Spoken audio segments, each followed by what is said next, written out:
Hello there, Aries. Welcome to your weekly tarot reading.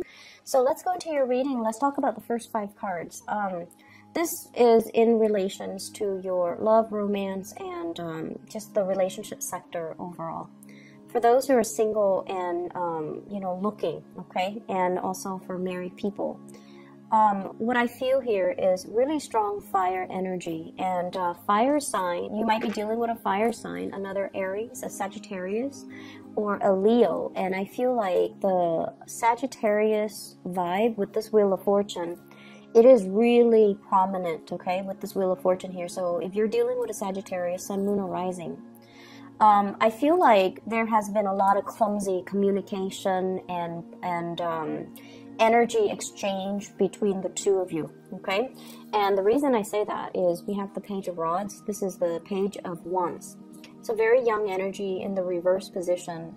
So it's like competition, a little bit of jealousy, a little bit of snipping at each other, you know, like the communication I feel like was a little bit awkward and clumsy, and when you're around them they might rattle you and you don't know how to respond, you don't know how to act, you don't know exactly what their intentions are for you, and they vice versa don't know how to respond, don't know how to act. So I feel like the two of you, there might have been a lot of attraction, but the way in which you handle it is just, you know, young and clumsy and a little bit awkward.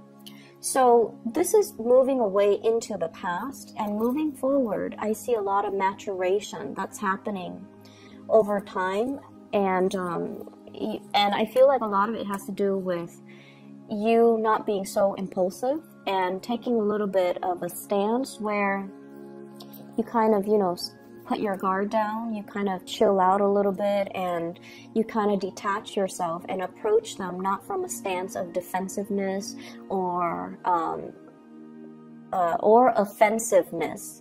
So you're, rather than going head first and, you know, reaching for them or going straight for them, beelining it for them, I feel like you're playing it cool, you're being a little bit more relaxed. And so the communication and the energy exchange between you and them, it's a lot more harmonious.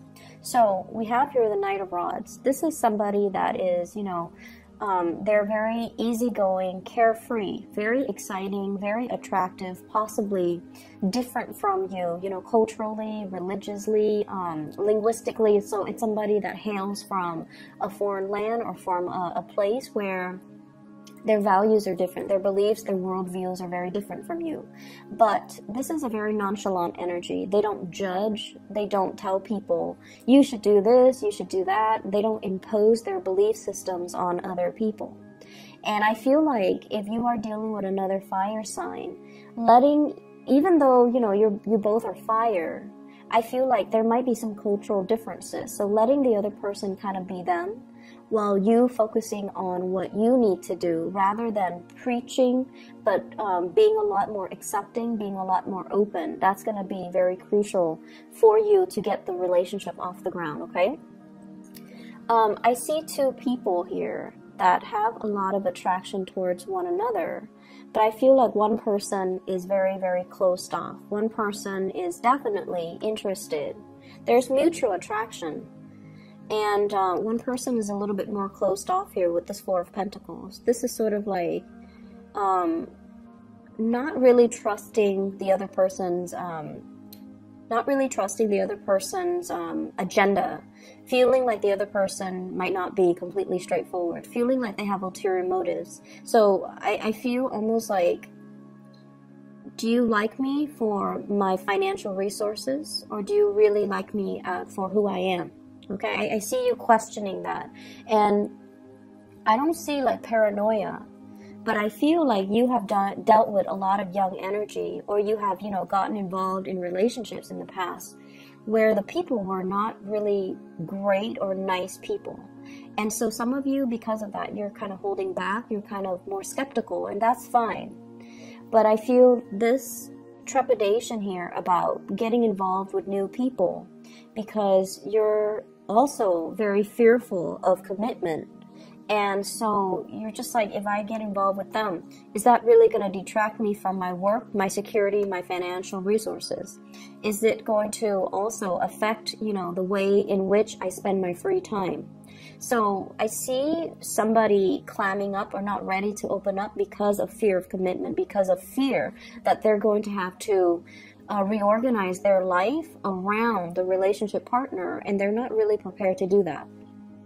I see somebody, a lot of good things are opening up for them. Major financial windfalls. It could be you or your love interest or your partner.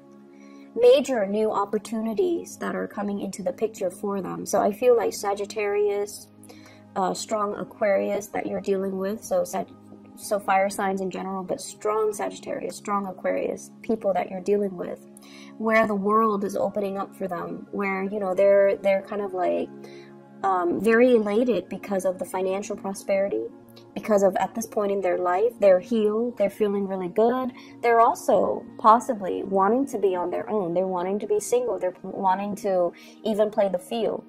And so if you're getting, you know, this kind of this energy about them clamming up, it's mainly because they're not really sure what to do. There are a lot of changes happening in their lives, and they're not really sure if they're ready to commit. And I do see a very strong commitment phobic type of an energy coming from somebody you're dealing with or from you.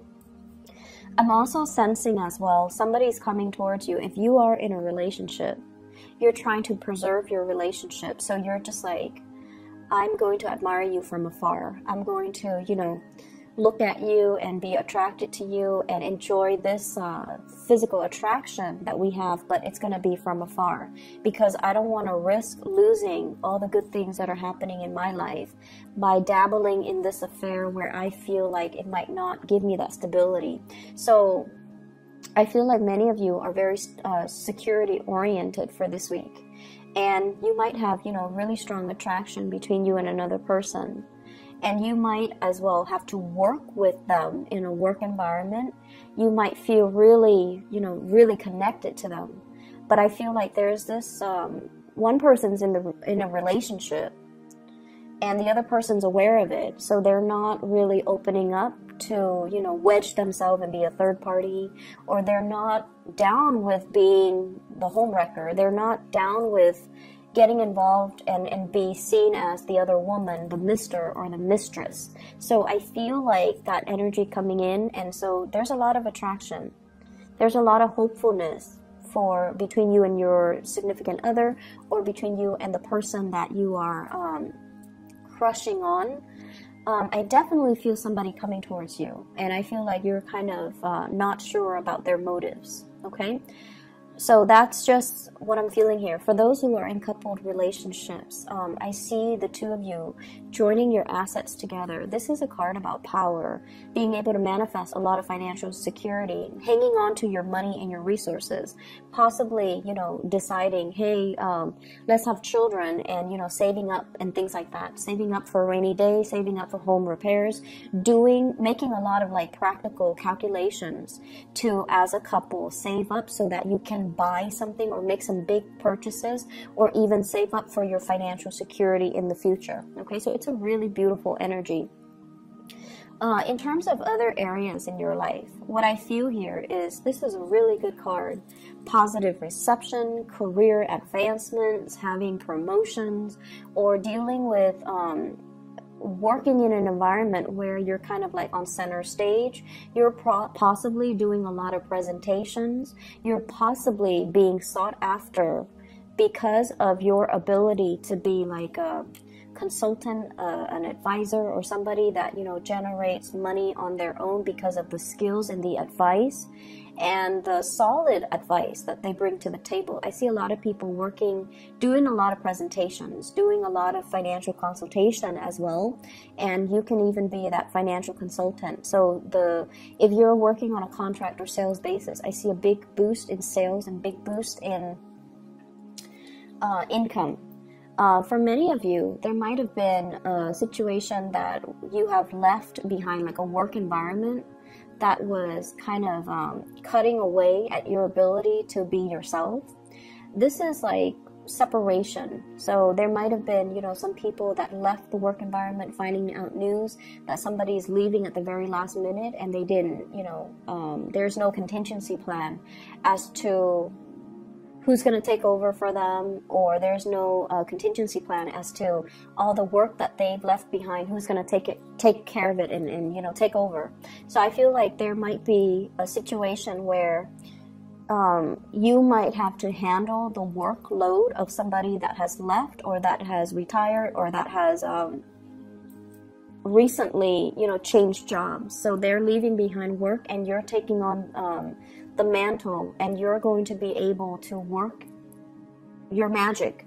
And basically the work itself, I see like a high level of visibility associated with it.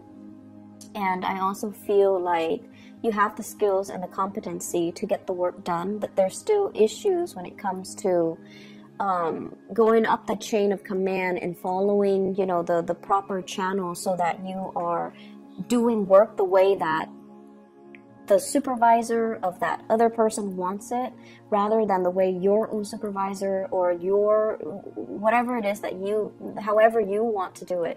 Just make sure, like, following the chain of command is what I'm seeing here with the Emperor. Somebody is seeing the work that you do. Somebody is very, very appreciative, and they also like what they see in terms of your performance, in terms of your ability to, you know, get things done.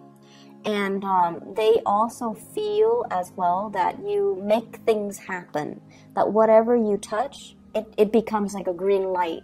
So they're really, really impressed by the ease and the speed in which you get things wrapped up, finalized, and done. So they see you as a major, major asset to this organization, this company, wherever you're working. So they see you as a really good employee.